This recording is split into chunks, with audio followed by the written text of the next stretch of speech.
Hey everybody, welcome to episode 75 of the Bonehead Podcast, where we talk all things Blood Bowl.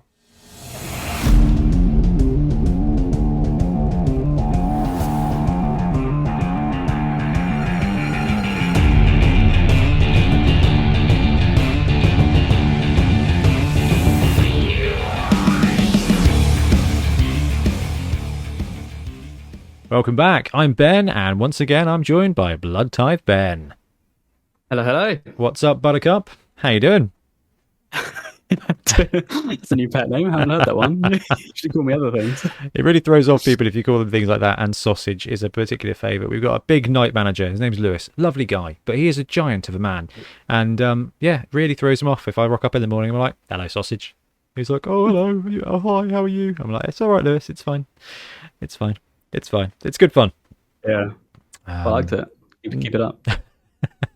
Anyway, dude, how you doing? Yeah, no, doing all good. All good. What's It was really late. it's really dark, and I have been absolutely shattered this week. I don't know what's going on. Like, I'm assuming it's kind of like a mini seasonal affective disorder, or I've been trying to explain this to Tiff. We went to a wedding on Saturday. It was amazing. It was outdoors. There were people. We drank with friends, and it was awesome. And I think socializing for 12 hours straight has just wrecked us now. Like, Not used to it. no, I was like, wow. And it's taken us like a week to recover. And she's like, oh, I'm just really tired and really fed up with people. And I was like, I know, I think we've overdone it a bit. But, you know, that's all right. I know, feels really dark, feels really late. Anyway, BT, it's podcast time. It's Blood Bowl time. What are we chatting about today? Yeah, today we're going to be talking about vampires because that's quite fresh off the press. And then with that, talk about the BB20 Meta, sort of what's changed, what's evolved, and just the usual games hobby and star players. So we got like you say, you're still winding down from that weekend. It does feel later. It might be quite a low energy, chill podcast. Where I think a chill podcast games and stuff as well. is in order. We've got nothing from Games Workshop recently, which means that this podcast is going to come out on Saturday, and they're going to drop some stuff on Sunday. And you know what? I'm all right with it. I'm all right. That'll be good. You joked about a roadmap, Ben. I was like, going to be like, let's talk about some kind of roadmap for Blood Bowl. What could it be from Games Workshop? But ultimately, we just don't know. However, as we're going to discuss in this episode, BB2020 is not BB16 when it comes to rules, when it comes to the meta, when it comes to what's good and what's not. And actually, that means that even if Games Workshop don't drop anything else, we've got more teams than we had before, and there is a ton of exploring left to do, which is evidenced by the fact that Vampires went 9-0 in 2 tournaments over the weekend at Blood Bowl. Yep. However, there's background to that, like a significant amount of background. Like, it's not but we got to talk about the fact that they did manage to do that, and yeah, I think it's going to be pretty good fun. Anyway, on to news.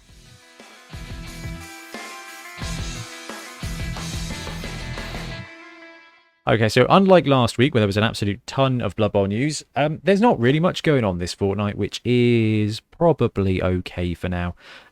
We looked at the nameplate Kickstarter last week. That's got 10 days to go, and it's absolutely crushed its target.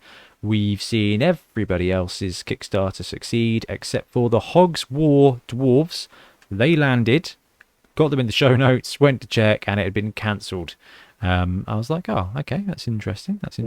It could be that they're just landing now, and the market for dwarves is pretty saturated right now. I mean, yeah, I've had quite a lot of new releases, haven't we, for dwarves? That's it. Punga and Grebo.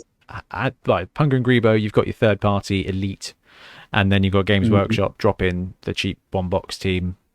That's dwarves tough market, especially when you got like Fanath as well for a really good price in the kind of mid-range. Yeah, dwarves tough gig. However, what we have got to look at very quickly is something that I'm sure you've all seen bits of, but it's Myth and Goal, which is a board game, a 1 to 2 player board game coming from Blacklist Games, and they keep dropping notes and things, and we've got a design diary here. So there's actually not a huge amount of information about the game and how it's going to work, but it's a board game for 1 to 2 people. Yes, solo players fully integrated. There's going to be basically 8 players on a pitch. It's very much D&D meets fantasy football kind of thing. There's some models in there. It's going to be part of it, and it's coming in the summer. I've dropped the link below. Go and have a look. Like, there's some cool art. I'm interested to see how the game plays. They don't have that yet. It says at the heart of the game is about team management. So I'm pretty sure it's going to be halfway between Blood Bowl on the board and the team manager card game. That kind of vibe. It's created by the person who created Blitz Bowl, or was involved in creating Blitz Bowl as well. So, I mean, we're Blood Bowl players. So obviously the fact that it starts out with an orc, a dwarf, a human, and flipping heck, high elves teams. That's pretty interesting to me. I'm keeping an eye on it. The models look good. They've shown 4 models off so far. So far. There might be a couple more. The dwarves kind of look Lord of the Rings-esque. Actually, probably look a lot like the new Grebo ones. Honestly. In the art they do. The miniatures themselves look a little bit more like Kings of War. Yeah, they do. The orc guys look cool. The high elves look more like Amazons, so this could be a way to drop an Amazon team in. And the orcs look kind of human orcish, so will be good for barbarian. I don't know. I'm a big fan of more models. Just more models, please. No matter what company you're doing, and no matter what you're doing, unless it's like shark people, in which case you got to tread carefully. Although that team was kickstarted successfully twice, so hey, what do I know? And apparently, it wasn't to my taste, but hey, it worked. So yeah, Myth and Gold. Keep an eye out. We're on the press list, so as soon as we get insight into how the game plays and things like that, we'll definitely feature it on the channel. We'll get some games of the go, and because it's solo, I'll be able to just binge film a load of it as well, which is pretty sweet. Talking of binge, I mean, dude, I'm just excited for more games like this. There's another game that dropped a few years ago. It was called Dungeon Ball. We got a set to play, and then COVID happened. So, yeah, we didn't actually get a chance to play it with anybody. I sort of suggested to Tiff, and she was like, yeah, sure, no problem. Then the Switch came out, and I've not really seen her since. She's on one of her 2 islands. She's, what was it? She's mastered the art of the diagonal bridge now. So, like, her islands are her islands are starting to look actually next level. Like, like, some of it's just like really nice, and then she's now doing this stuff, and I'm like, ooh, wow, I'm impressed. Anyway, I've watched many island tours with her, and she's done many island tours, and I'm like, she's leveled up her skills. It's been good. Anyway, this is Animal Crossing, for anyone wondering. This isn't like an actual island tour, and she's into construction now.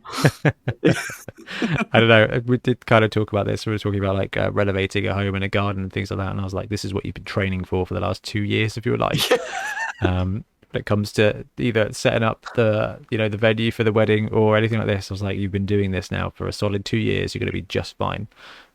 See if she wants to help design a Blood Bowl pitch. See if we can put her deco. It's be very cute. It's in squares.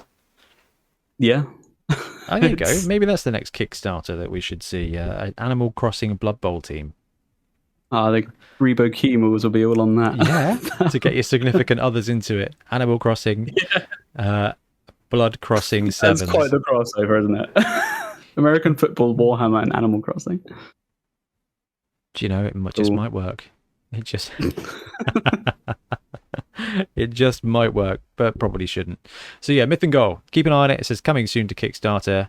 It's due to be out in the summer, so I'm expecting to see that kind of soonish, That's just exciting to have more games. More games. Definitely.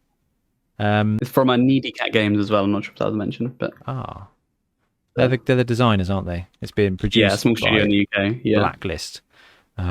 That's very cool. Very cool. Right. Yes, as I said, recording of games.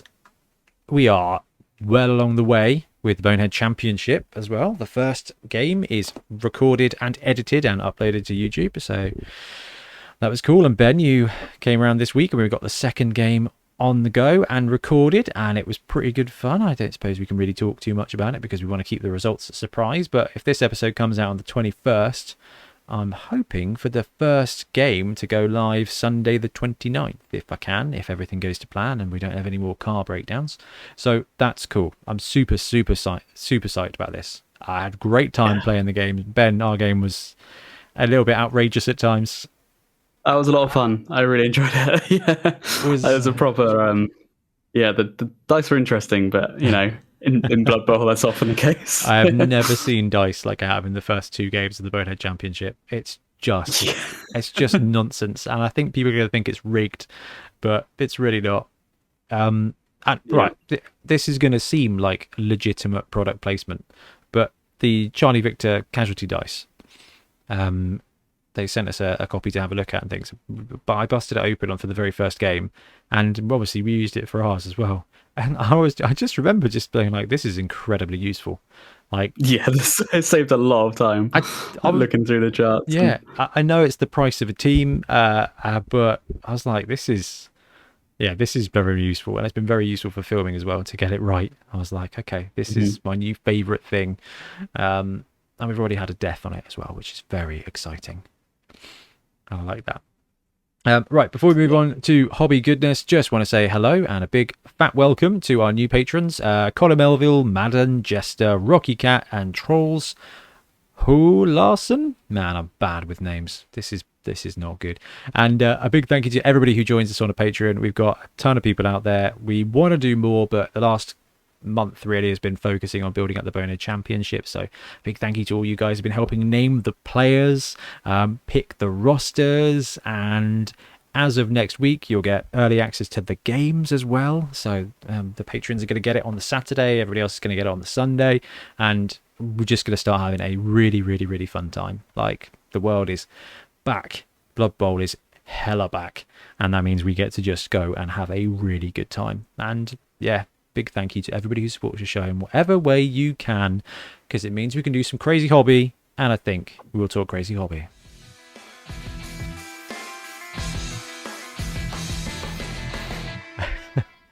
So I've just madly insulted Ben, and we're moving on to hobby. So Ben, other than my kind compliments, what's going on with you? What have you been up to hobby wise? Yeah, no, I've actually been up to quite a lot. Amidst painting Necrons Forever, which will be the update for the next, probably until episode 100. Hang on, so you're on batch 2 of 3 with the Necrons, aren't you? These are the I'm most of the way through batch 2 now. These are the I've given a deadline of September. This is the big guy section, isn't it? And then you're moving on to the vehicles?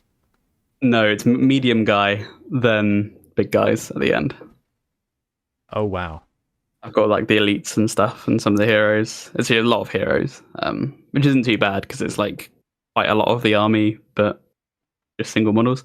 But yeah, no, I'm annoyed that there's still one more step.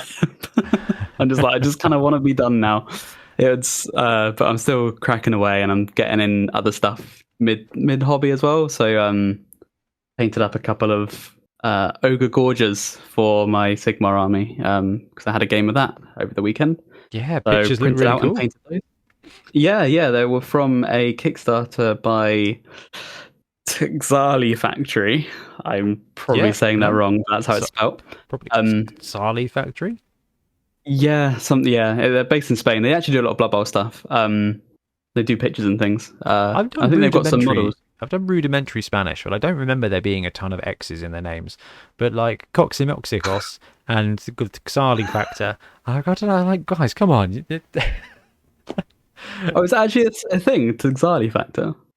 Well, I think if it's a Spanish company, they've gone with Xali, and then they just, I don't know. I assume it's not, but Xali. Oh yeah, no, I think it's just them. What is Xali? Yeah, but I'm like, just go easy. Just search the word Xali and that comes up. I'm scared to look at STL files for this. Anyway, sorry, I've interrupted you. Please carry on. That's okay. Also politicians. Yeah, it was a really good Kickstarter for like pretty much a whole ogre army for like €25, €29, something like that, for files. And you have everything. So I'm just like, well, if I ever want to expand my ogres, this is it. Really cool. So yeah, I printed those out, painted those up, which was really fun. Painting like non-metal was really, really cool. Oh yeah, definitely need a palette cleanse, do you? Yeah. I've also been building Conquest for kind of in like meetings and stuff, and like during the podcast, just like putting things together. Got my little stands of dudes, so I'm fully in on this game. I've actually convinced a friend to try it as well. I think you also have 100%. shown some interest. Yeah, 100%. So I'm off next week. I've got my week off, and gonna get some filming on the go and everything. I'm gonna buy myself some hobby time, and either borrow some of yours to paint or just get an order in, because it's important to have something different every now and again. Like, it is very cool, and if it's all the rage and you like it, then it's probably good. Like, well, I tend to like everything. Well, I don't know, because there's the element of like liking the stuff that everybody else is liking, but this is not like, apart from, I know you said that Duncan and some other people are getting involved, but this is not like the new hotness. This is not like I got Kill Team because it's the new thing from Games Workshop, even though it looks like Kill Team's a lot of fun despite the ridiculousness of the symbols. Like, this game just looks like it's standing on its own merit, which is it's a really just solid, fun game. If you like rank and flank army stuff, like this, I mean, I haven't played too much rank and flank, but I played a lot of army stuff. This is probably my favorite rule set, just in terms of how things work. You just feel like a general, and it feels really interactive with your opponent, which is all really good. And it's managed really well. It's very like refreshingly managed. The company's very open. They're very community driven. And everything, like all the rules and stuff, are free, so it's just really quite easy to get into. That's the sales pitch. That's not sponsored, but Parabellum is the company that do it, and they're really cool. So yeah, if you want to sponsor the podcast, that's fine. Yeah, that'd be great. Yeah, I think Ben would be okay with that. Yeah. I mean, he's got a problem with Raid Shadow Legends, but apparently Conquest, that's fine. Yeah, that's fine. It's not. it's not Raid Shadow Legends. I'm still upset with JLo for her little coin app game, but that's okay. It's okay. Wait, what? Well, JLo did this little coin app, like this game app, and I got very upset by it. So I was like, no, not JLo now, and it was a garbage looking game as well. I was like, wow, how the mighty have thought. I know. Arnie as well. He's done that, hasn't he? Yeah, but Arnie's a meme and he loves it, like, and that's okay. He just owns it. He's actually a really inspirational guy. Like, Arnie's really interesting. Yeah, and everything, and has great app games. Hobby wise, I have been very busy. I've finished off both the teams that we needed to film with, which means I've basically got one team left to go, which is the Marienburg Minotaurs, the nobility team. They're nearly there, mostly because I got orange to paint. So finished off the Necro team, finished off the went to Entoyment because I couldn't find my other Wood Elf catcher. So I got to take a little trip to Entoyment, which was nice. Buy a whole new team for the catcher? Yeah, that's it. I was like, I need a catcher. Better go to Entoyment. I was like, Tiff, just popping to Entoyment. And she's like, Ben, that's in Pool. I was like, yeah, I know. And she's like, what do you need? And I was like, I need this team. She's like, do Amazon have it? And I was like, nope, they have all the other teams, not Wood Elves. So I'm going to go for a 2-hour drive to a game store. And it was awesome. And I was on the TV, which was quite funny as well. Oh, yeah. I bet you love that, don't you? It's really funny. The bloke's like, hey, you're on the TV. I was like, oh, thank you. He's like, ugly guy, and I was like, that is true. Cheers. He just sees your card pull up. He's like, quick, get him on. Get him on. No, it was wicked. I love Entoyment, and I just got to mooch around. I picked up some stuff for some of the other guys locally as well. But I just got to wander around and look at all the toys and look at all the like Mantic games. They're just, it's a treasure trove for Blood Bowl stuff, like for big guys. And very nearly bought this little, there's a unit of like 10 goblin-sized enslavers, basically. That's what they look like. Okay. Right, so they've got like gribbly Cthulhu faces, like squid faces and little bodies. And I was like, yeah, this is definitely my next stunty team. So I was having a look at this. I was like, no, Ben, you need to finish 3 teams before you can get something else. So I will go back. You're blitzing through them though, because I've seen like, just like, what do you want to play for the games, for the videos? It's like, I'll play Necromantic. Right, okay, I'll paint up a Necromantic team in like a day. Well, I have this very unique way of doing things where I half finish loads of jobs and then move on. So when I come to finish them, they're half done. I was like, right, so what I need to do is just pick out some more colours and flood them with Agrax. Although my new pot of Agrax is a lot darker than my last pot. and I'm not happy with It's it. different batch. Yeah, different. But I mean, I got like 17 pots of Agrugs and so different. Not like Army Painter Strong Tone Baxton or something. I don't know, but my the new Wood Elves are the different color to the old Wood Elves, and I'm like, this is the Agrax. Have I done the wrong thing? Did I use sepia? No, it doesn't really matter. Can't really show. I also ended up using different flock as well, but I don't think it showed up too much on camera, which is fine.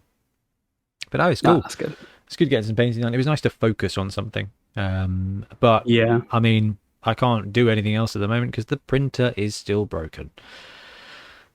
You've ordered parts, right? No, I'm using the warranty and they're replacing them in 10 to 20 working days, which is the longest time imaginable. It is nearly the end of August, so I'm going to have had my printer out of action for all of my August Kickstarters, all of my August Patreons. Fortunately, the Punga one this month wasn't particularly inspiring, so I wonder if they're having a bit of burnout. Because it's a tough schedule to meet. It is. I mean, even like half a team a month is a lot of sculpting. Now, half a team a month was pretty great. Like, we were like, cool, oh, yeah, that's fine. That works great for us. But now they're kind of like, and we're chucking the staff. But it's 3 months for a team. It's still fine. But like, they've got their hype for the new Kickstarters coming. Their Chaos Dwarves look awesome. They do. Yeah, love them. But it's like, oh, what about STL files? I mean, I can't print a damn thing at the moment anyway, so it's probably fine. and just do you know if they have? Is it just like one sculptor, or do they have a team? I think they've got a few of them. I think there's a few. I think like maybe just 2. But oh, actually, talking about new sculpts and stuff, probably should have mentioned this in news. WA Games, who did the Pandemic Kickstarter, they've moved over to digital sculpting and they've been spoiling some of their high elf stuff. And the sculpts, every team they do leapfrogs ahead when it comes to sculpting quality. Their casting quality, really? Yeah, like some of their earlier stuff was clearly like some of the first works that someone had done. The end of that stuff they did, they're much more detailed. The casting has been amazing. So it looks like they've moved over to 3D sculpting as well now. So I'm looking forward to seeing what they come up with. Because so far the spoilers have been quite nice. And yeah, I mean, Blood Bowl and High Elves, High Elves are underrated, I think. Ben, I may owe you an apology. I mean, in terms of models, there's not a lot of choice with them as well. There's not a huge amount of good high elf options out there. So even the Windsor Chog team some of it was a bit gammy.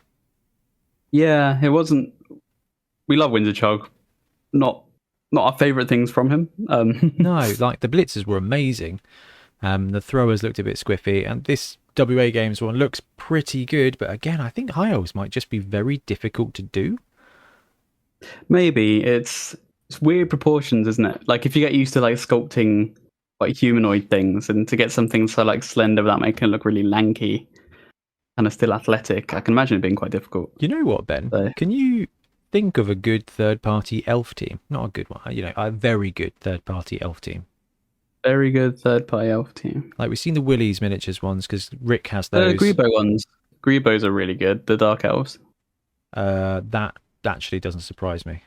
But like Obsidian Dusk, I think they call them. They're very good. Yeah, I think, I don't know, it's just something about, oh, for goodness sake. Something about elves, I think you're right. I think based on the proportions and stuff, they might just be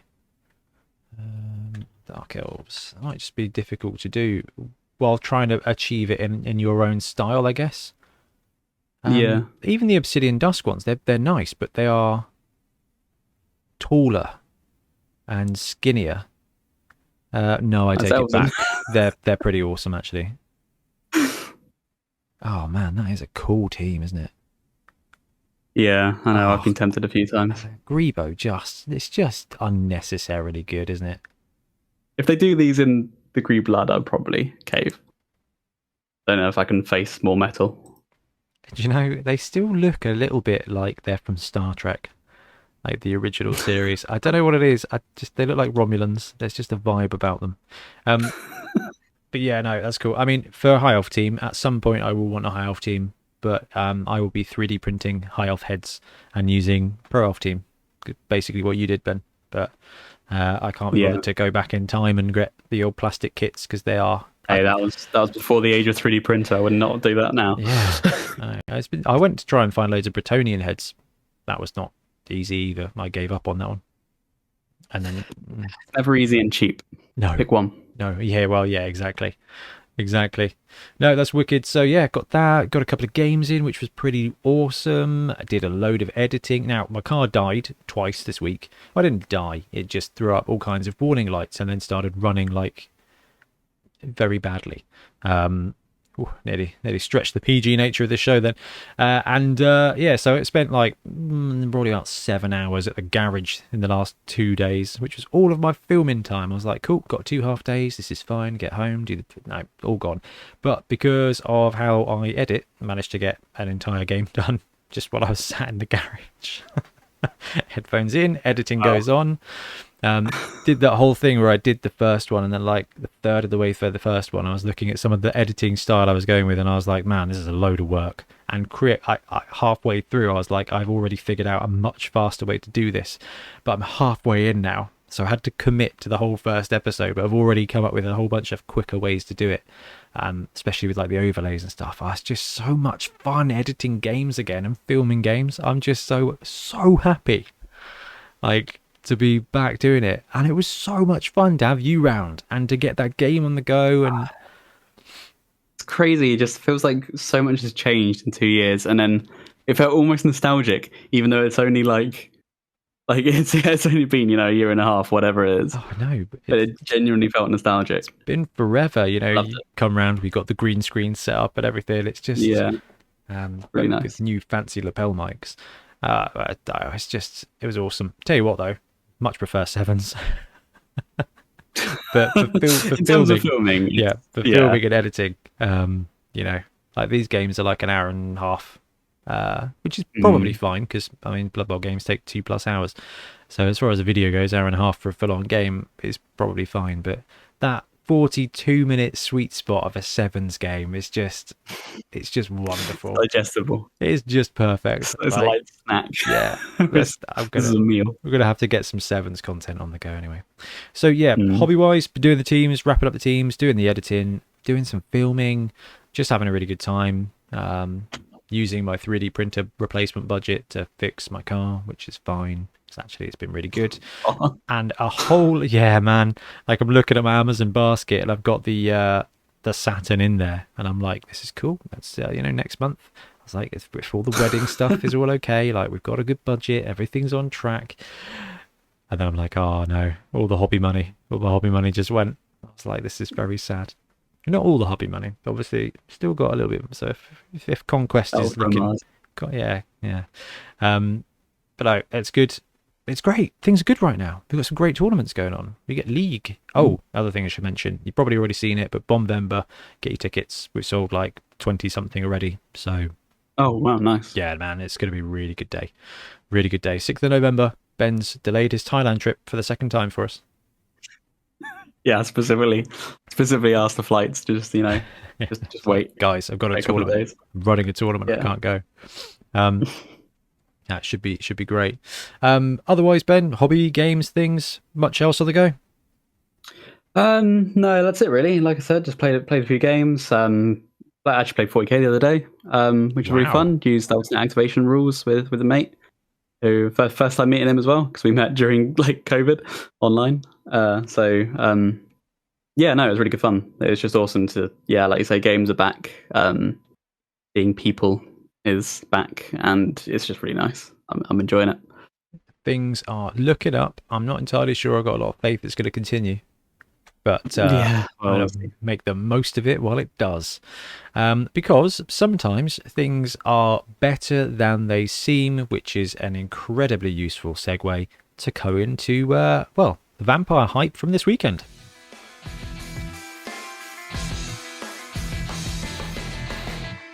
Okay, so this weekend was Thrud Bowl, big old tournament, and Ben and I were talking, actually gutted we missed out. I had a wedding to go to, which was delayed at least 11 times during the apocalypse, so, got to go to Lewis's wedding. It was really good fun. It was really nice, actually, apart from the bit where the registrar got the name wrong. That was awkward.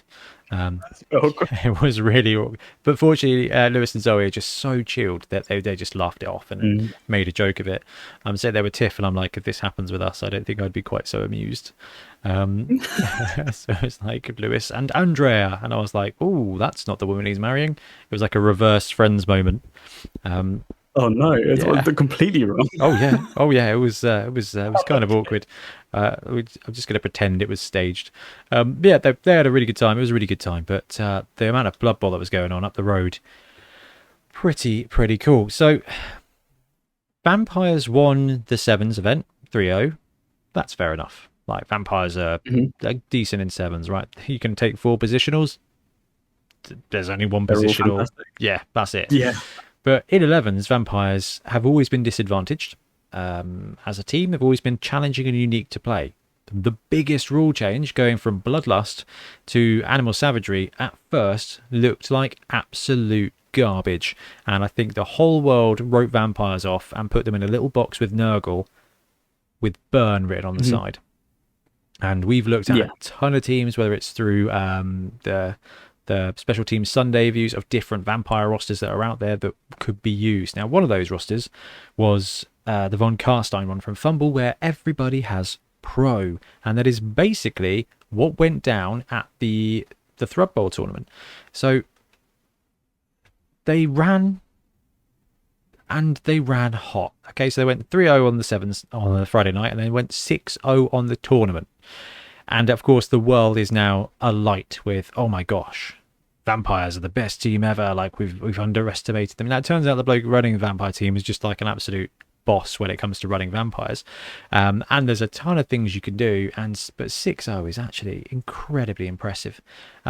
It's really good going. Like, even for like a tier 1 team that's, you've got an advantage anyway. 6-0, not lose or tie anything. It's good going. Yeah, I mean, I don't think even Wayne went 6-0. He might have done. I wouldn't. No, I don't think so. He was 3rd place going into day 2. So I remember being like, yeah, that makes sense. But I think, let me see if I can bring up the 2021 rosters. Here we go. We can have a look. Boom, boom, boom. So the Vampire one, I think it was 5 Vampires. And because the way the skills were set out in Thrud Bowl, it was basically nobody could have the same cluster of skills. Like, you can take Pro or Block and as many people as you like, but no one can have Block on its own. They can only one person can have Block, and the next one has to have Block and another skill, and that can't be repeated. So you can have Block and Block Guard and then Block Dodge, but you can't, So when it came to build in the roster here, where were we? Oh man, this is going to be work to find, isn't it? Okay, maybe we don't bother with that one. But yeah, I think it was 5 Vamps, 2-3 rerolls. Fat Boy Slimming was the overall winner, which is pretty cool. Coach 23, they've done a good job here, I think, organising the rosters and things. They've used Google spreadsheets, which I'm a huge fan of.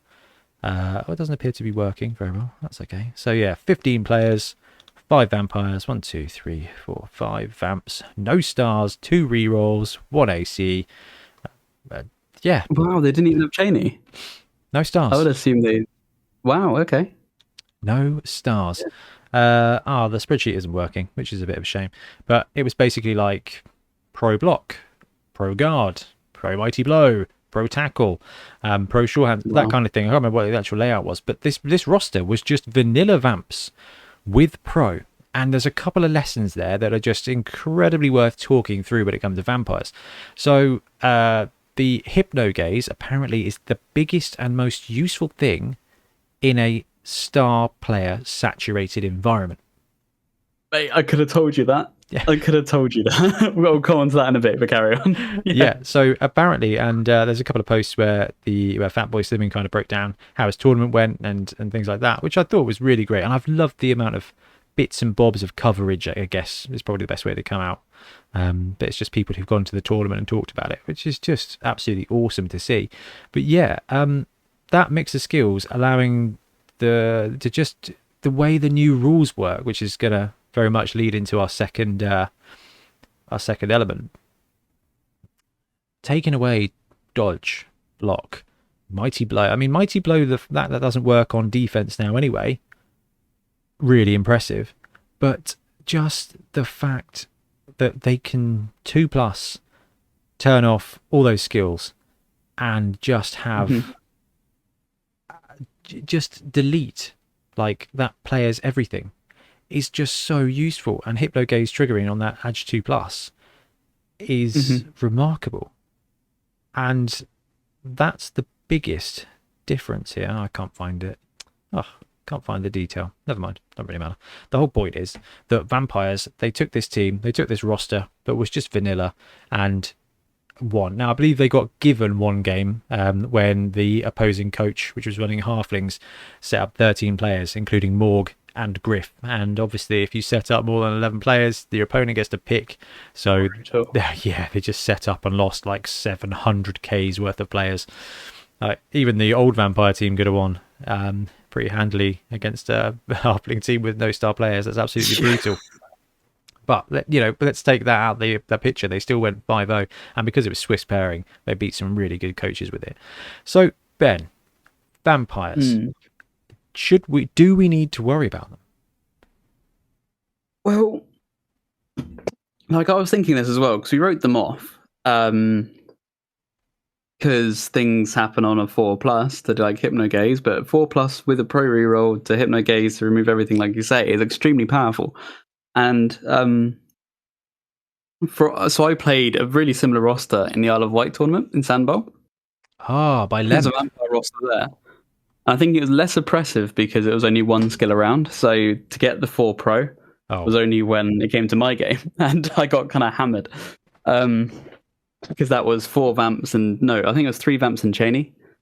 And so I was positioning my nobility stand firm guys 2 squares away, and then they Hypnogazed them and Cheneyed them off the pitch. So it's like, that's why I assumed Cheney was there, because it works so well with that. Yeah. I think like maybe, we did sleep on them because it's not that bad it's not as big a nerf as I think we thought. And the fact that Bloodlust was really severe because you're like legging it off the pitch to just like injure your thrall and carry on is way better. Well, worst case scenario is you bonehead. That's it. Yeah, exactly. So you're running strength 4 edge 2+ ogres.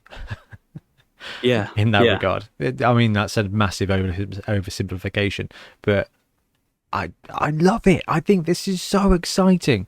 Now, it is just one event, and I know that any team can beat any other team. Believe me, I know that. I went 2-1-1 with Snotlings. So, any team can beat any team in any given game. But just the consistency, and you've got this great coach running this incredibly underrated team. I mean, when we did the power rankings, Vampires had to be,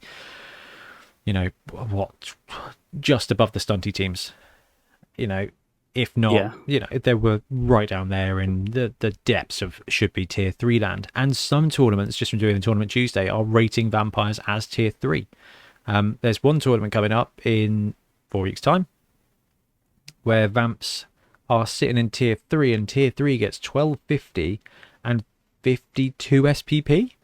And I'm looking at this and I'm like, wow. How would you not run Vampires? First of all, at 1250, that's a full Vamp lineup, all your rerolls and a star player, and 52 SPP of stats of skills.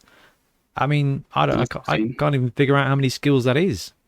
It's like eight regular skills, maybe. Yeah.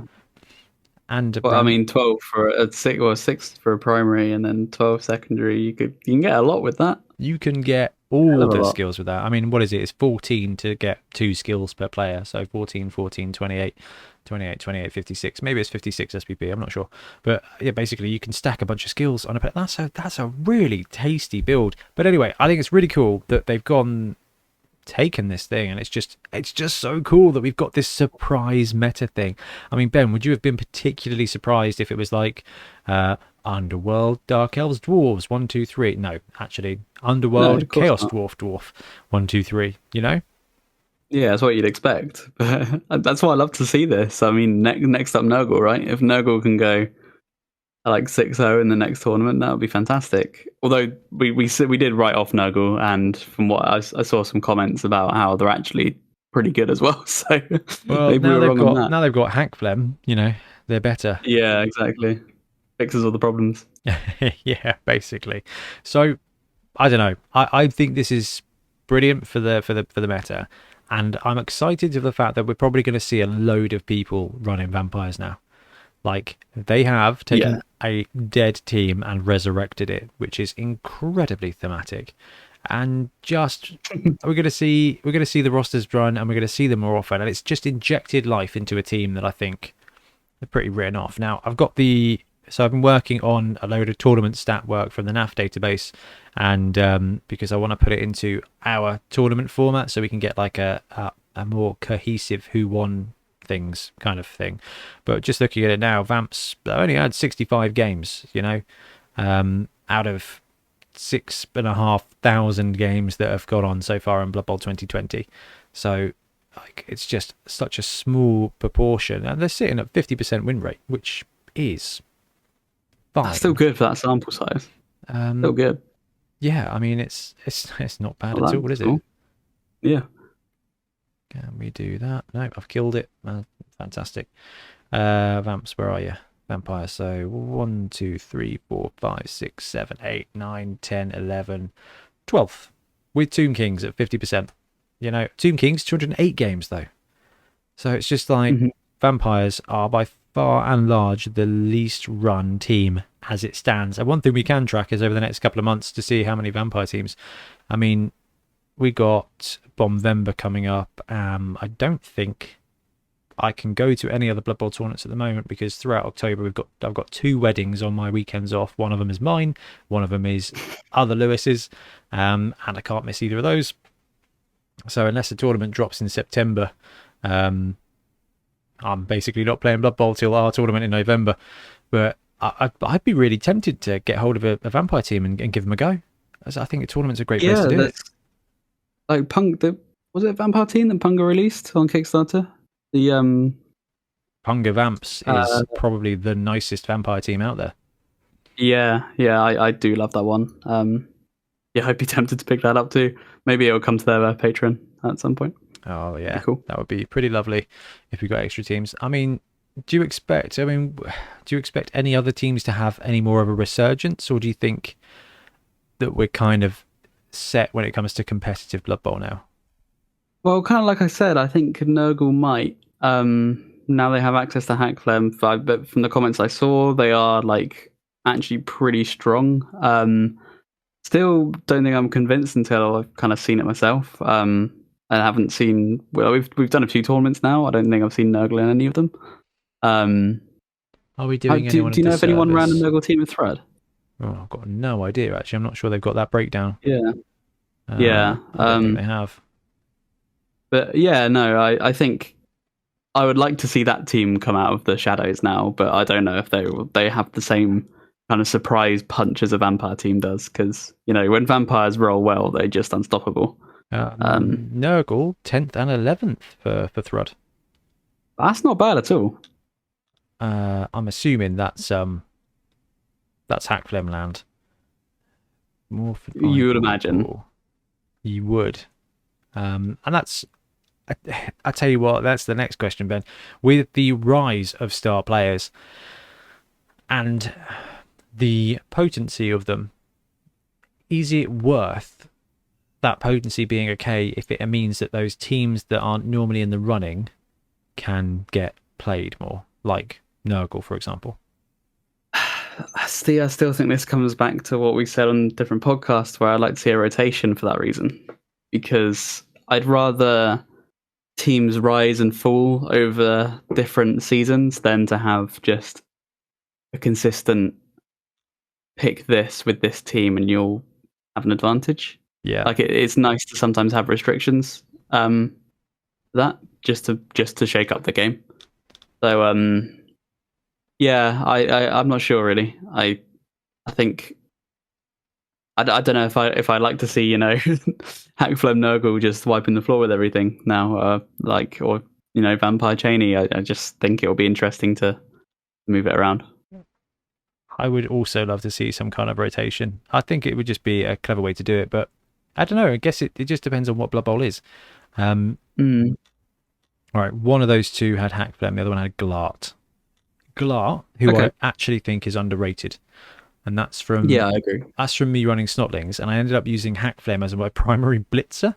Because I mean the Pump Wagon was having a great time with some guard trolls, just doing that pile driver thing, which was just like and +4 to my follow-up foul. It was great fun. But like it just meant that my other dude was running around, but having Glart at strength 4 doing this stuff without a negatrait would just have been pretty useful, I think. So definitely Glart is one to watch out for. He's only 195k as well, so it's a good price. Yeah, it's really achievable. I've lost it now. Glart. Block, claw, grab, jug, stand firm, 5/4/4 plus. For 195. It's what you want from a blitzer. He's not a bad blitzer. He's a little bit slow, but actually it's worthwhile just to be 2-die blocking with block everyone forever. And he's got that claw element to him as well, which means he's always breaking armor 44% of the time. So I think Glart's pretty decent. So they ran Glart instead of a beast for Nurgle. Okay. And chucked a bunch of skills on their guys. He's better than a beast, so yeah, makes sense. Definitely.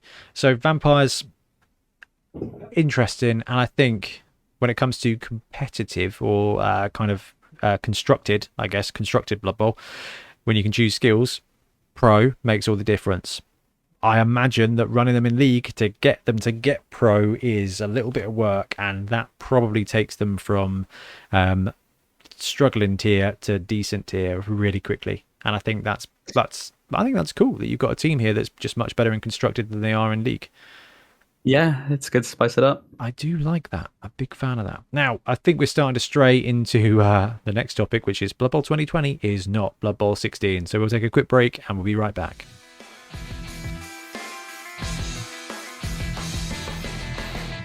So we already started delving into it, that Blood Bowl 2020 is not Blood Bowl 16. So what we're going to do now is just have a little bit of chat about some of the things that are different, some of the things that are surprising, some of the things that are not surprising. But before we do, Daniel Mitchell is the name of the vampire coach. And just basically there is a thread on the Blood Bowl community where he's explaining how it worked. It was just like, actually, it's just clever positioning and some luck. And that animal savagery, I know you got to do a 4+ to do a Jobby What's It, but when you roll in pro, it's basically a 2+ followed by a 2+ for Hypno Gaze. You just take out the edge of a corner, and then you got just a 2+ blitz in with a strength 4 player with probably block. And he's like, and it's just positioning. And to be fair, we've all seen it with like players like Thralls and things, where actually when you lose your key pieces and you run linemen, Thralls and Hobgoblins are pretty decent players. So it can be done. Still humans. Yeah, it can be done. It can absolutely be done. But anyway, what we're seeing when it comes to league, but particularly tournament, this episode is very much competitive themed, or at least constructed themed. It's not. I mean, the top teams in the old edition, Ben, off the top of your head, top 5 teams in Blood Bowl 16 from a tournament. Wood Elves, Dark Elves, Skaven. Yeah. That's a pretty decent top 3. Yeah, what am I missing? Oh, there's Dwarf? Yeah, Chaucer was good. Amazons. There's a ton of good teams, but those 3 were basically the top 3 meta, weren't they? It was always elves. And I guess I want to start this little conversation off with the fact that I think elves are done now. Like, I love dark elves. Like, I probably don't talk about them as much because it's a bit too easy to love dark elves. But dark elves give you the edge when it comes to positioning. If you can position well with dark elves, you can dominate. Ben, we've seen it in some of our Fumble tournaments we ran, and we've played some good dark elf coaches across the time. But elves just underrepresented, and from a winningness point of view, or the most winningest teams, elves not doing that well at all. And why do you think that is, Ben? I really don't know. I think part of it is the passing changes. They can't just do like the cheeky like 2+ passes that they used to be able to do, that's whenever they need to. But maybe I'm thinking like I've spoken to people as well who would never pass and still do well with elves. So like outside of that, I'm not really sure. I mean, that's the obvious one. So What do you think? looking at the average win rates at the moment, we've got Underworlds at 61%, Dwarf at 57, Amazon at 55, High Elves at 53. Nice. Slan in there at 51 with 81 games. Good work, Slan. That includes you, Gary, for running 4 rounds at Yeah. like good work. Good work, helping to boost those Slan games. Elf Union 6, Shambling Undead, Halfling, Wood Elf. So they're still kind of loitering at the top. Skaven taking a horrible beating. They're down in like the 17s or something. But I think Skaven lost their edge because of that gutter runner passing change, like you said, Ben. And although you don't want to pass, but a 2+ quick pass from an Edge 4 Elf in the old edition was an absolute no-brainer. That's gone to a 4+ pass now. And it's not just that quick pass, but actually it is, I can go for a 6 square 3+, this is going to be fine, I've got a reroll, to now that's a 5+ pass. That's just not happening. Like, it has just taken that extra swing element. And I think the other bit is that the meta is evolving to be so heavily anti-dodge because of things like Hack Phlegm.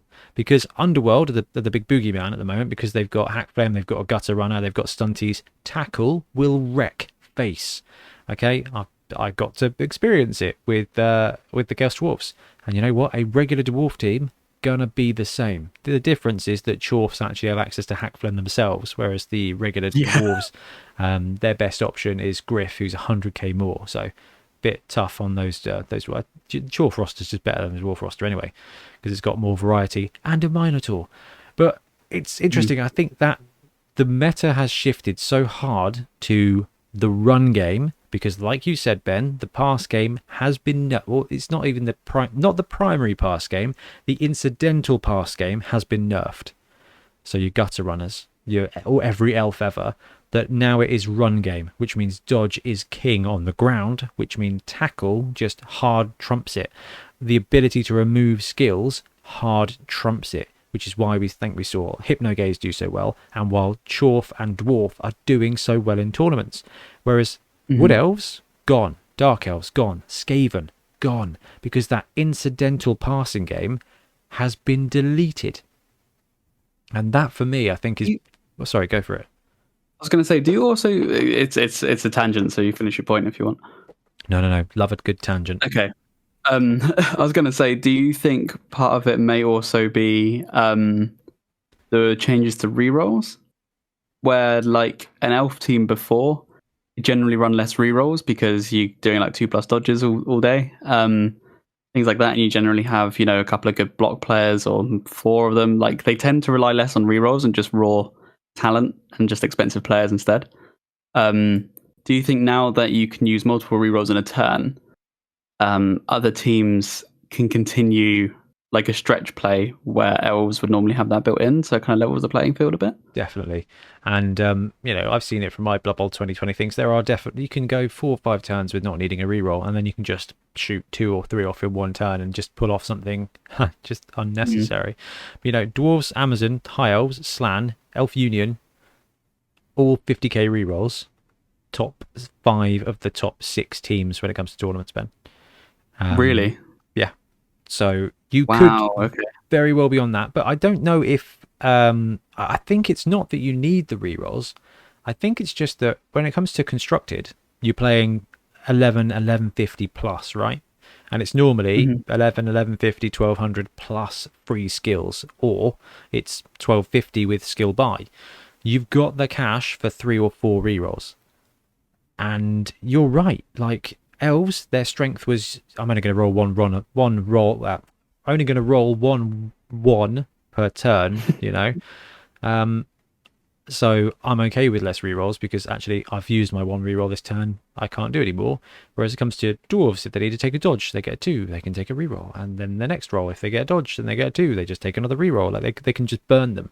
And I think you're right. I think the rise of the run game, making tackle the better because passing's depleted, and the rise of multiple rerolls makes cheaper rerolls accidentally better. I don't think it's a constructed like we're going to do this to take more rerolls so I can shoot 4 rerolls in a turn.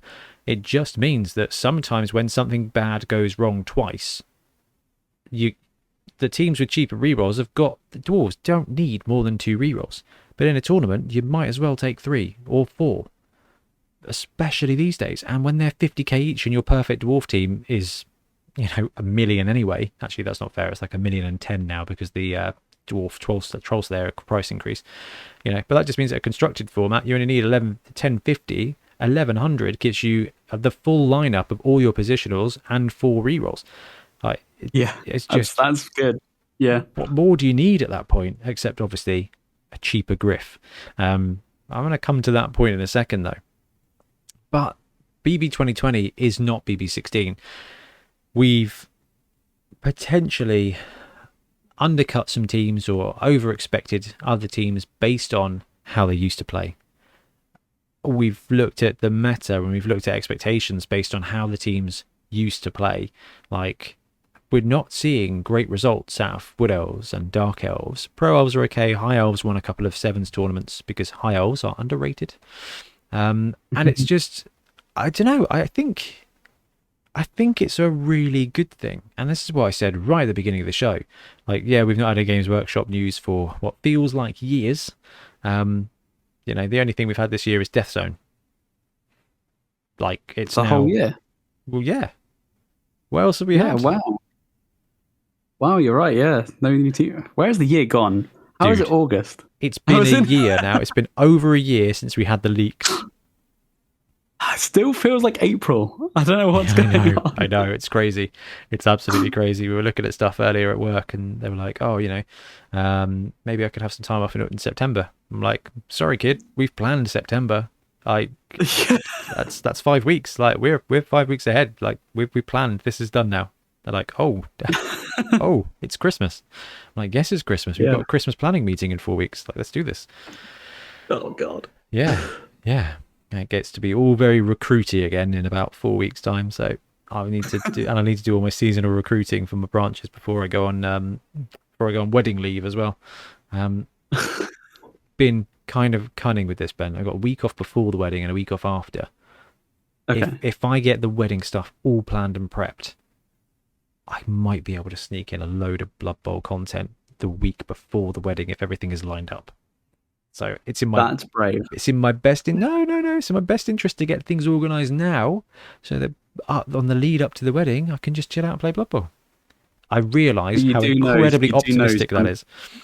Yeah, you do want to get married, right? Like, I think Tiff's working, so I can just take care of stuff. Oh, okay, that's fine. No, it's cool. I'm all excited. We've got the marquees. I get to, dude, I'm like a pro with LED string lights and lanterns and things now. Like, when you, so excited for the reception, dude, in the studio. yeah, I do want to play Blood Bowl. Yeah, it's gonna be good. But this is just the meta is so different, and part of me absolutely loves it because, like I said, we've had nothing new, but there's still so much to explore. And realistically, we've only just started doing tournaments again. Like, they've only been going on for 6 weeks. Like, there's still thousands of games have been played, really, but we are in the thick of it now, where we're going to see the meta evolve, and I'm really looking forward to see how it shakes out over the next couple of months. But yeah, I mean, it's something which we've definitely talked about so much that we just want to see this to be like an evolving game. And some of the things we love about like esports is the meta shifts, and things becoming a meta. So to see things change against what you expect just means a lot. Like, that's really cool to see. It's so exciting. We're seeing all the data come through now. Things still don't seem right. Okay. Like, there's some stuff there that just doesn't feel right. Lizards.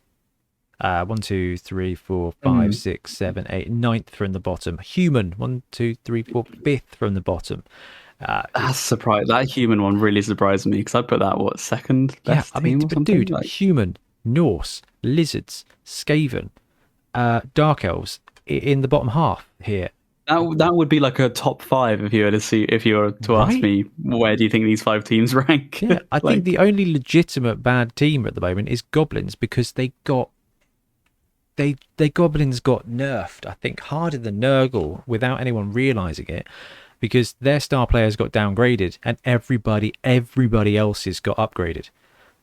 Yeah, they lost Ripper. They lost Nobbler, they lost they lost Scrapper, they lost the stuff that they could do. They lost their stuff, and they can't even take Hackflem. If they could take Hackflem, Goblins with Hackflem would be really cool.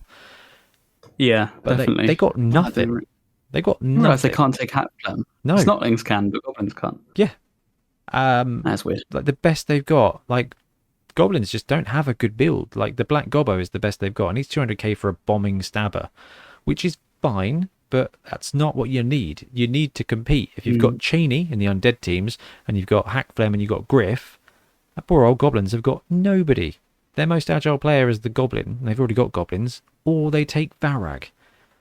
And Varag is just not very good.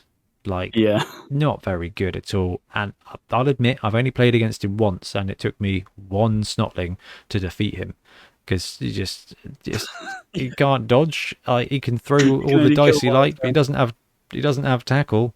He's just gonna be, and he did just end up being tagged by one Snotling for the whole game, and he's nearly 300k. I was like, that's I mean, that's more about how OP Snotlings are. Ooh, where are Snotlings? 1, 2, 3, 4, 5, 6, 7, 8, 9, 10, 11, 12, 13, 14, 15, 16. Welcome to Counting with the Bonehead Podcast.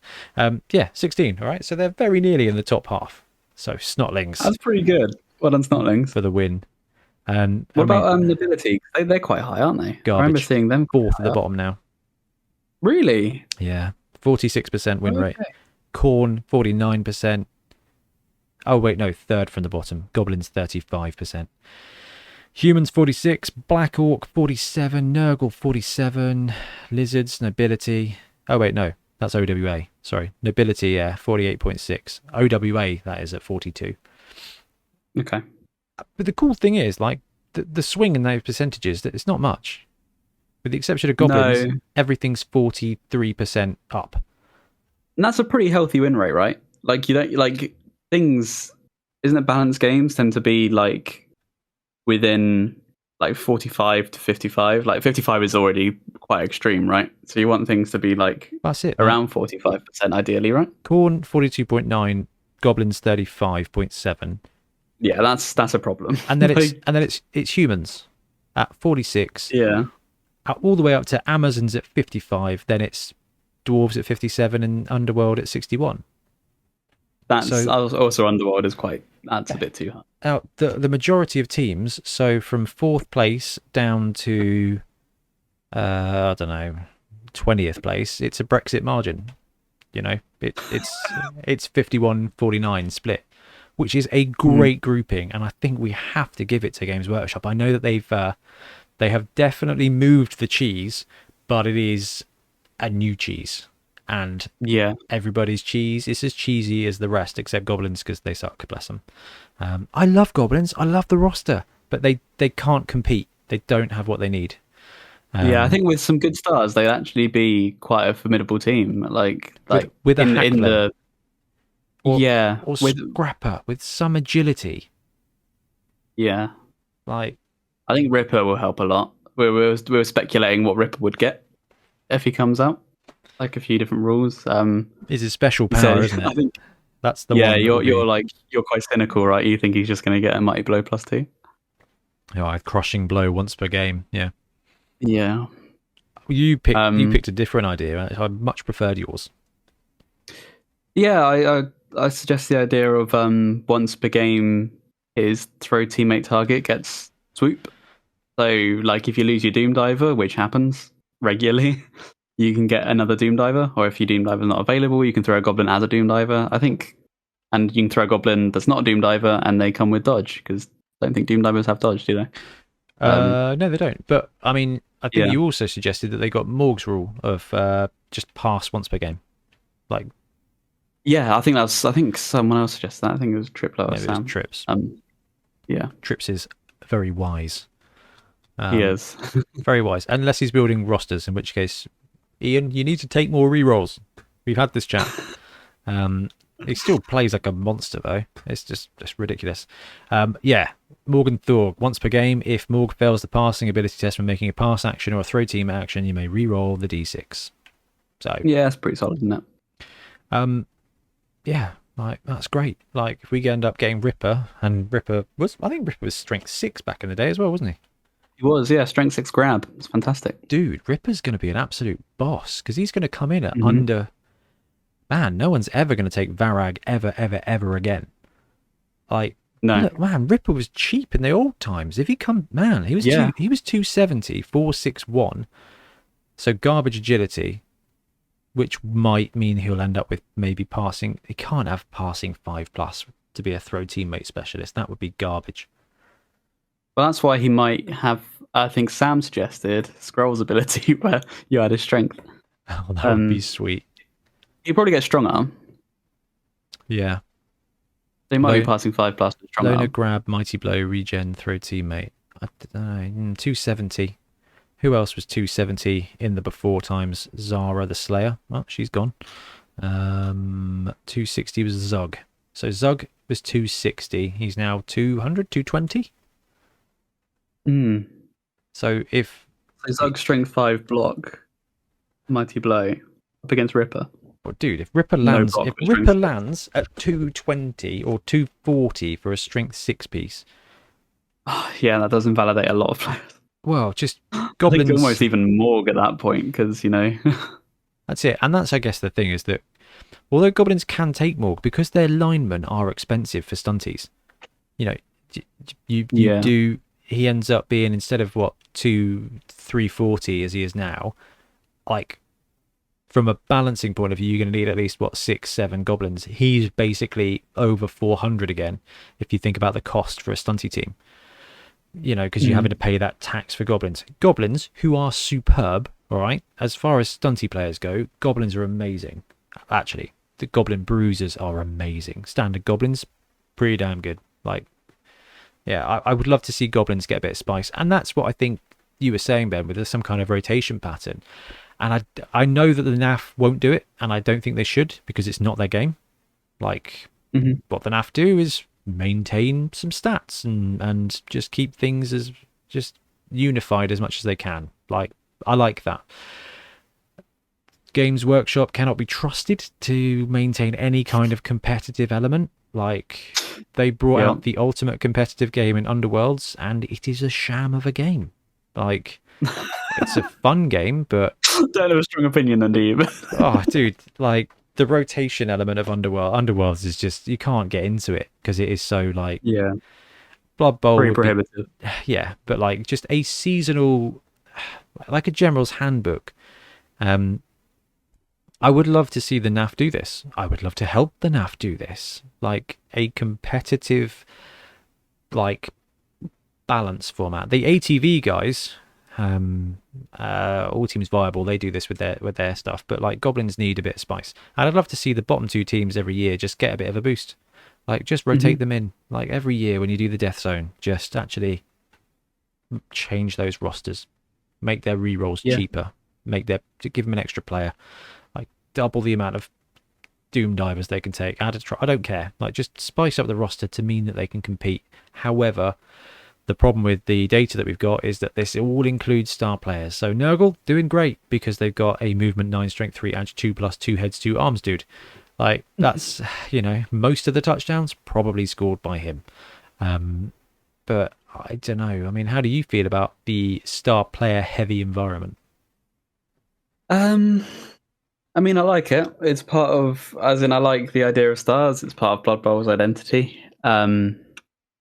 Sometimes I feel like it's not the team winning though. Like you say, that data includes the stars, and I'm one of these people who comes from war games where I tend not to use the named characters because I like my dudes. Amusingly, so I'm kind of against the stars. Well, I don't like that. Amusingly, that's why I'm not a big fan of Age of Sigmar. Is because I'm like, oh, it's Nagash again, and it's Nagash again, and it's how many places is Nagash at in one time? Yeah, so it's a little bit like, yeah, I will use them and enjoy using them, but it kind of feels like I would like to see games sometimes without them, especially in a tournament setting. Maybe starless tournaments, but then I think that makes a lot of teams sad. So yeah, I'll have Sadly, to see. starless tournaments and end stunty rosters. Yeah, exactly. Yeah, Every you other need them. team has got a build, but you need stars for those tier 3 teams to work. Even goblins, bless them. I mean, clearly it's not working for goblins, but you know, there's no point running a halfling team if you've got no stars, because you just can't spend your money. You just cannot spend it. Your team ends up being 750k with 16 players and 2 hefties, which nobody does. And it's like, that's it. What the heck do you spend the rest of it on? I love the idea of a halfling running play, but you know, boost up halflings. Let them take 4 trees. If you want them to be a team, they have to be able to buy a team. That's a really good point. 4 trolls, Really four trees. Like let's find a way to supplement them so that they've got an actual team and an actual angle. Because if you take away stars, I mean, the Snotling roster is probably the only one that's got stuff. Actually, that's not fair. Ogres as well. I think it's really just halflings and goblins. If you're not running stars with a halfling team, first of all, nice work. Like if you're going vanilla halflings to any event, I actually think that's awesome. I'd love to see a strong halfling running game. I think that's wicked. But it's not. It's a very edge case kind of challenge. Like, you know, those weirdos that take Tomb Kings to things. Because they want a challenge. I think the most challenging build would be halflings without stars, just in Blood Bowl. Like, yeah, probably. I think that'd be awesome, and they did great in sevens, but because you don't have the line of slaughter. But yeah, give halflings, give a couple of extra treemen, give goblins a couple of extra trolls, and then you've got kind of different ogre rosters. I don't know. The downside of a no star player tournament is you kill stunties, and then you're probably in an environment with skill buy, and then you're just going to see the rock paper scissors lizard Spock element of chaos dwarves, Amazons and dwarves just feeding on them. But I don't know. I like that there's a mix, and the thing is with Blood Bowl, I think I probably forget this a little bit more than I should because of how much, like you said, Ben, esports, and I love Magic and things like that because I love a meta, and you know, NFL is very similar. But every single tournament in Blood Bowl, in the world of Blood Bowl, in the game of Blood Bowl is incredibly feudal. Like each event is its own thing. There is no overarching combine. Like in the Blood Bowl world, there was the NAF. The NAF died because everything became its own thing. And if you look at the tournament circuit and you look at the local leagues, everybody's doing their own thing. And that's what people want. You know, that's what federal governments want. That's what every city wants, is people want to self-govern. They want to have their own identity and they want to make it theirs. And that's why Blood Bowl has been so powerful, is because that lack of control from Games Workshop allowed people to just make just declarations of independence. And now every tournament is its own thing, and every tournament has its own meta, and there are similarities, but the fact that every event is different and that the meta is different to every event, I think is probably the biggest strength in Blood Bowl.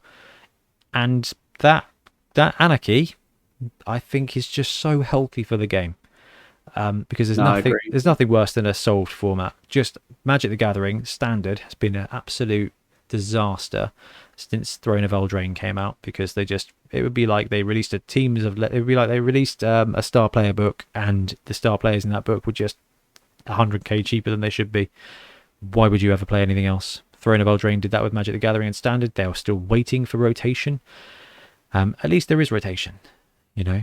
But in Blood Bowl, it's cool to see the variety, and I think as we see each team, and this is why I think new teams is going to be so important to this, is because we are not going to see rotation. We're not going to see adjustment. We're never going to see rebalancing. What we are going to see is new challenges in the way of new teams dropping. And whether you're running an event and Games Workshop has actually released a new team or new star players, or whether you are running an event and you just want to use some of the Fumble Secret League, we've run a couple of them with those teams involved. I've been to a couple that I didn't run where those teams were involved, and it's the best thing for Blood Bowl is you take a format that is solved, you introduce new challenges. I mean, Bonehead Bowl, Ben, the best. Right, Mega Bowl was absurd, we overdid it, but Bonehead Bowl is for me the perfect Blood Bowl event. It's mixed teams, and you therefore play every single game is basically a game you have never played before and will probably never play again. And that is the ultimate thing for me for Blood Bowl, because there's like 400, 500 combinations to choose from.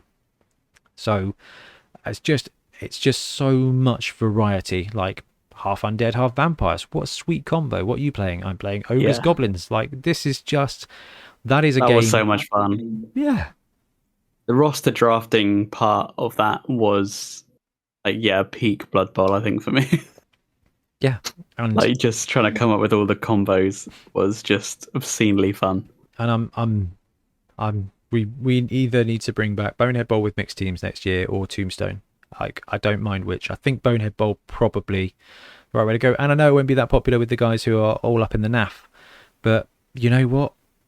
It's a better way to play Blood Bowl because you're shaking it up. If you are one of those guys, give it a go. Just give it a go. You can complain about it afterwards, but try it because it's fun.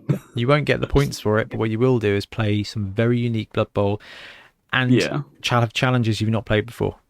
And I think that's just awesome. And that's what I want out of Blood Bowl, and that's where we are now with Blood Bowl 2020, is we are on the beaches and we are still trying to figure things out. At the moment, some stuff seems really, really powerful, and we'll see the meta adjust. We'll see more dwarves, we'll see more chaos dwarves, we'll see more tackle, and it's going to work its way out. But ultimately with Blood Bowl, any given die roll can make or break the game. Like, Blitz has been nerfed, but it's still a game changer. So, you know, you can lose anything, and I like that. Right.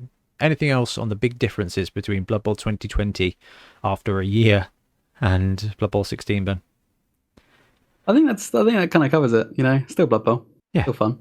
We haven't really touched on League, but as we're going on with our League and the Bonehead Championship, we're getting some really good experience with the League and things like that, and when to take a random. And I made quite an error in the first two games. MVP is now 4 SPP, not 5. Completely forgot about that. So, really? We'll be doing that. We'll be doing that wrong the first round of the Bonehead Championship. So please forgive us. But you know, taking randoms been great. Like, it's cool. Gives you an option, and it feels like you get further along with those SPP. Like, you know, if you've got a dude who's actually at 11 SPP, you're like, ooh, do I just wait to take a double? I choose. Some players yes, some players no. It depends what you got, and I do think that's really cool, and I much prefer that. I think, me too. I think the League element is so strong, and the competitive constructed element is actually really good too. This is a new age. It is not a golden age, because with technology things get solved much quicker. But you know what? Shake up the meta, introduce your own rules, introduce your new teams, get something on there. It's a game. A different way to play is a better way most of the time. Like, even just homebrew a rule, build a Slanesh team just for Ben, and you know, make it broken. It's okay. You're just challenging yourself to play better, which is what it's all about. Right. I think, Ben, that's probably enough Blood Bowl nonsense for this week. Is there anything else you wanted to add? No, I think that's about it. Just looking forward to filming more of those games and talking about that. I'm so excited. I'm so in such a good place with Blood Bowl again.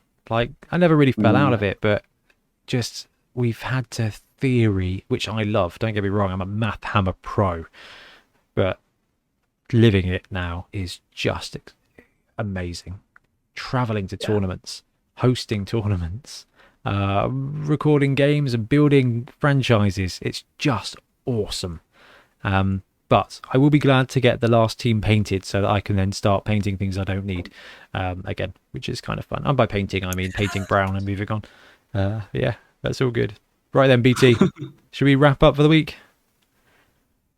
Yeah, sounds good. Okay, well, Ben, thank you ever so much for joining me. And guys out there watching and listening, thank you ever so much for joining us. We'll be back soon with more Blood Bowl content. And this is coming out on Saturday, so look out on Sunday. I've just got this feeling we're going to see some Blood Bowl news. Fingers crossed. But probably road it. Come on, because we need that. If not, Myth and Gore looks pretty cool. Yeah. Or we will just go play Myth and Gore. If we get a roadmap, I won't say anything on it. You know that. Yeah, I know. Did you see the Kill Team roadmap though? What, the one that also said nothing on it? No, it didn't say nothing. It said that every 3 months they're getting a new expansion with like a new land and new teams and stuff. Every 3 months. That's powerful for Games Workshop. They don't do anything in 3 months. It's interesting. Yeah, that's true. Yeah, I don't know. In 3 months, you could spend 3 months and make a proper roadmap, though. You know. Yeah. I just want to know what's coming next. Anyway, we're going to disappear. Thank you ever so much for joining us. We'll catch you soon. Yeah. Happy blocking. Thanks very much for watching. We really appreciate your support. If you want to help support the channel even further, please like and subscribe, or come join us on our Patreon. We have early access to content. We get loads of feedback from you guys, and we try and do competitions as much as we can. Or you can get yourself some Bonehead Podcast merch on our Spreadshirt site. So if you want to support a team, especially for the Bonehead Championship, you can pick up a shirt, a mug, things like that. It all helps support the channel, and we really appreciate it. Anyway, links below. Thank you very much. Happy blocking.